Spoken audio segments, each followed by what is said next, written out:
I'm David Ainsworth, Head of Communications at the United Nations Secretariat of the Convention on Biological Diversity. I'm glad to join you today for the press briefing for Friday the 18th of March at the Geneva meetings. Yesterday's sessions for SBSTA, the scientific body, SBI, the subsidiary body, and the working group for the post-2020 Global Biodiversity Framework all continued quite intensively over the course of the day. Yesterday, as I mentioned, the subsidiary body and implementation, or SBI, dealt with primarily financial matters. So they reviewed the questions of resource mobilization, which is, as I said, the question of how can we ensure that there is resource mobilized at the global level, the national level, and indeed also at the local level. So the contact group, which is a large group of people, delegates, reviewed a non-paper, which is to say not an official document, but a compilation of views. They seem to make great progress on that. Also, in the evening yesterday, the subsidiary body and implementation looked at the work on the financial mechanism. You might remember I mentioned that the financial mechanism for the convention is the Global Environment Facility, and it mobilizes funds in the billions that are given directly to countries that are trying to implement the convention. They mostly completed their work, the delegates, on this question of the financial mechanism, but not quite. So they will have to find time later this meeting in the heavy agenda to finalize that matter. Today, the subsidiary body and implementation is going to start this morning looking at the question of a gender plan of action in just about 30 minutes. They'll then look at the question of a communication strategy in support of the post-2020 Global Biodiversity Framework, and then they'll look at the matter of cooperation and technical support. That should take them most of the morning. Later on then, in the afternoon and the evening, they will discuss the Nagoya Protocol on the basis of an existing discussion that was mostly completed online this year. If you may remember, the Nagoya Protocol is a new special protocol to the convention. It deals with the question of access and benefit sharing. Access and benefit sharing is really about the third objective of the convention, which is to say, how can we ensure that when people look at the genetic resources, use the genetic resources of the planet, do they access them in a way that is fair, and do they share the proceeds in an equitable manner? So the Nagoya Protocol is a very important matter. I believe they're up to 135 parties or something like that now, quite substantial in working on moving implementation. So that'll be discussed. And then finally, the subsidiary body and implementation tonight will have a session on capacity building, which is an important part of the work into the convention, ensuring that developing countries and those with reduced capacities are given the support to make sure they can implement the convention. The subsidiary body on science, technology, and technological assessment, or the SBSTA, met yesterday as well. They looked at the monitoring framework. As I mentioned to you yesterday, the monitoring framework is the entire group of indicators that shows, are we making progress on these proposed targets? So the contact group that discussed it made progress on the proposed indicators for, I guess, the first 14 targets, although except targets 7 and 8 weren't covered because they needed to be discussed in other forums first. Now, it's interesting, the discussions on these monitors are being done on the context of something called a traffic light system. So parties are asked to look at each proposed indicator. They're asked to evaluate it on the basis of the relevance of the indicator, the technical feasibility, whether there's data at the global level, data at the national level, etc. And they're proposed to provide what's called a traffic light rating: red light, yellow light, green light. And then on that basis, they can assess if these targets, the proposed indicators rather, are proper to be done. So it's an interesting system, and it's a system that might even be carried all the way through to the final indicator framework.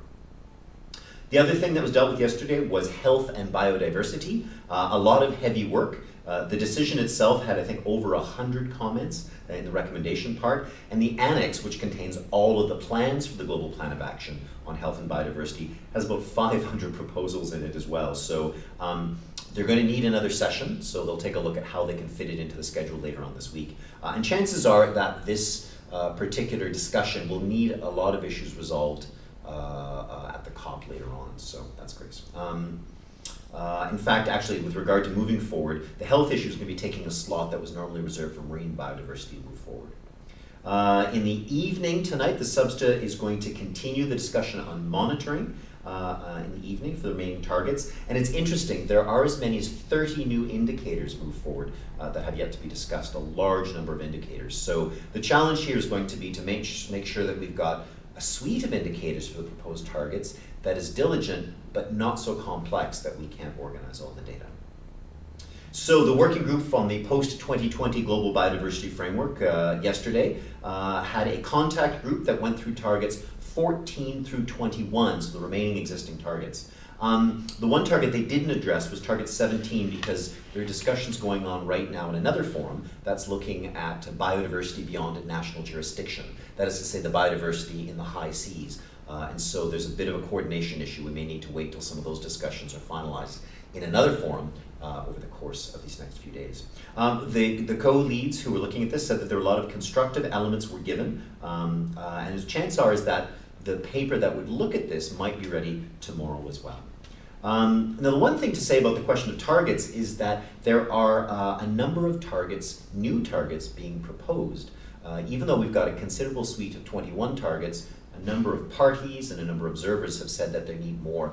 I think there are several dozen more targets that were being proposed. And the question is do we add this many targets to the framework? Do we integrate these with the existing targets?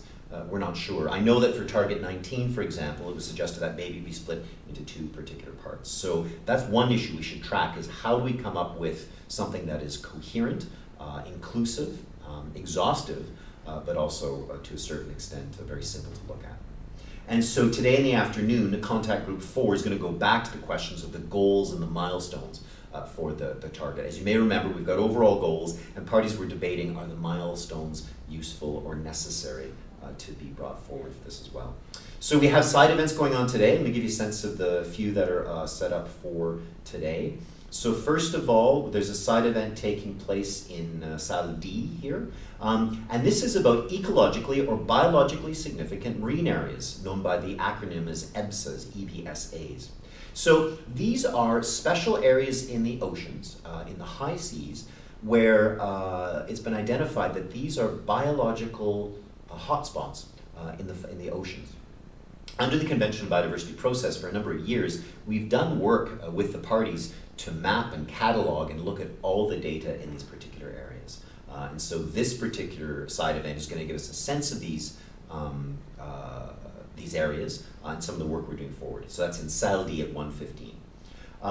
Also in Salle ABC, an event with the Forest Peoples Program in Norway is called Delivering Solutions, Reaching Biodiversity Goals Through Indigenous Rights and Forest Management. And so this is going to be looking at how the question of providing rights for Indigenous peoples and local communities can help us achieve targets and achieve better forest management.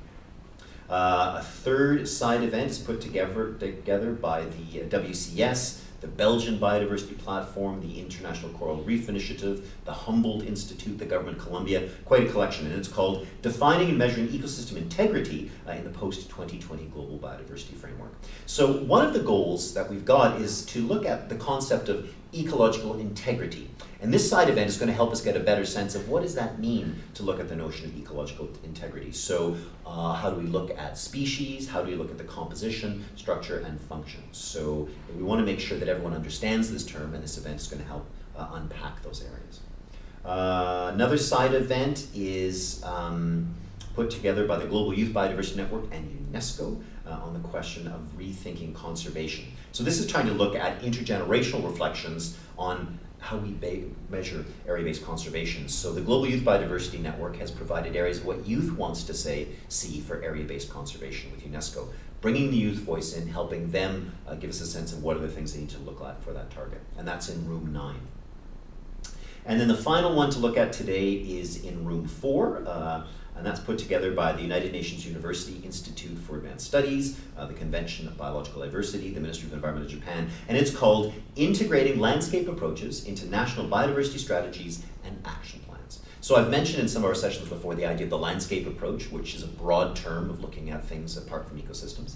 And this landscape approach is starting to be brought into national biodiversity strategies and action plans. Under the convention, parties have to put together national reports, but they're also asked now to put together their strategies, an overall way that will help them organize the biodiversity work in a given biennium. And these are called NBSAPs, National Biodiversity Strategies and Action Plans. So this particular side event is going to say, as you put these together, what do we look at landscape approaches? And that's in room number 4. So those are the activities that we've got planned for today. Just to let you know, is the delegates work today, Friday, the 18th of March. They'll also work Saturday, the 19th of March, to move forward because they've got a great deal of work. There'll be a break only on Sunday. So I'll see you again for a briefing on Saturday morning, the 19th, and I'll let you know how things went on this Friday night. Have a very good day.